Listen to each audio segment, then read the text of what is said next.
j'ai fait une observation d'ordre général sur la manière de présenter le calendrier de nos travaux. Évidemment, une certaine coutume parlementaire s'est déjà enracinée dans notre Parlement, une coutume qui consiste à présenter pour adoption par la plénière une liste des matières à traiter. Et généralement, la liste est toujours très longue. Alors, mais lorsqu'on parle d'un calendrier, je ne peux pas, moi, imaginer un calendrier qui ne précise pas les dates. On aurait bien voulu, et pour éviter qu'on puisse naviguer à vie, j'aurais bien voulu que, lorsqu'on présente le calendrier, qu'on puisse se fixer pour chaque matière les délais accordés à la plénière ou à la commission pour examiner cette question. Et cela permettrait au bureau de l'Assemblée d'évaluer à la fin si les échéances fixées sont respectées, et ça donnerait à l'Assemblée, donc ça donnerait à ces matières-là un caractère contraignant. Donc l'examen serait contraignant pour qu'on ne puisse pas se retrouver à la fin de la session avec une très longue liste de matières qui ont été inscrites dans le calendrier mais qui n'ont pas été traitées. Et on retrouve dans ces calendriers des matières qui relèvent ce qu'on appelle communément arriérés parlementaires. Ce sont des questions qui auraient pu être traitées au début de la législature.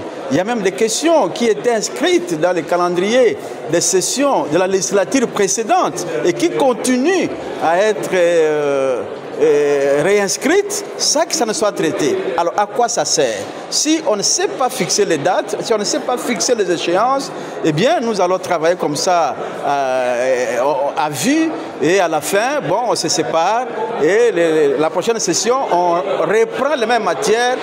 À quoi ça sert? Donc j'ai voulu qu'on puisse mettre un tout petit peu du management dans la gestion des questions parlementaires. Et la deuxième préoccupation avait trait justement à ce que nous avons connu à l'Assemblée nationale le jour de la clôture de la dernière session.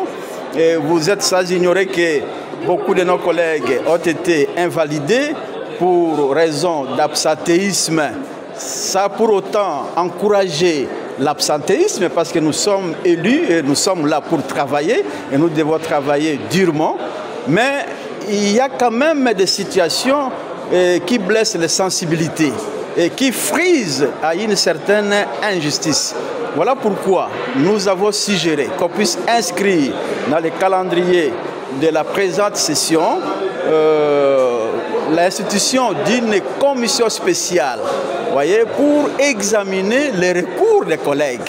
Donc cela est conforme au règlement intérieur de l'Assemblée et cela respecte aussi les droits de ces collègues qui, pour certains, ils ont été victimes d'une certaine injustice. Oui, d'abord c'était pour deux problèmes. D'abord pour les collègues qui étaient invalidés, qui avaient introduit leur recours.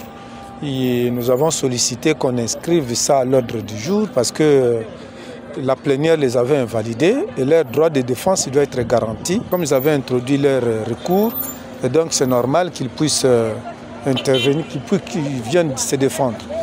Deuxièmement, par rapport à CESAC a déjà dépassé plusieurs mandats. En fait, les CESAC ne pouvaient plus, les dirigeants de CESAC ne peuvent plus venir avec des rapports. Si nous continuons à analyser les rapports, à mon avis, c'est comme si nous sommes en train de cautionner indirectement leur présence là-bas, leur refus de pouvoir refaire le bureau. Raison pour laquelle nous avons demandé qu'on commence par refaire le bureau avant qu'on ne puisse examiner ces rapports-là. Mais bon, évidemment, le président estime qu'il faudra qu'on les entende et après, on va suivre la procédure. Mais moi, je pense qu'on doit changer. On ne doit pas les laisser impunément là-bas et prendre plusieurs mandats alors qu'ils sont déjà hors mandat.